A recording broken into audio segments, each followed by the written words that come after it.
L-ewwel edizzjoni tal-Malta National Transport Awards imtella minn Transport Malta b'kollaborazzjoni mal-Ministeru għat-Trasport l-Infrastruttura u l-Proġetti Kapitali ikkonkludiet b'ċelebrazzjoni ta' innovazzjoni u eċċellenza fis-settur tat-trasport.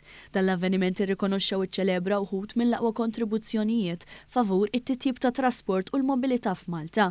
Ir-rebieħa jinkludu lil Malta Public Transport fis-settur tal-infrastruttura, anzjanità attiva u kura fil-komunità fis-settur tal-innovazzjoni, Legal Foundation fis-settur tal-Modal Shift u Malta Post PLC fis-settur tas-sostenibilità. Il-Ministru Aron Farrugia qal li dan l-avveniment immarka pass importanti fil-mixja ta' pajjiżna lejn settur ta' trasport aktar sostenibbli, effiċjenti u inklusiv.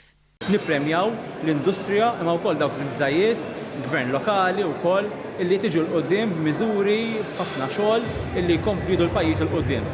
Il-Kap Eżekuttiv ta' Transport Malta Jonathan Bort saħaq fuq l-impatt ta' trasport fuq kull aspett tas-soċjetà.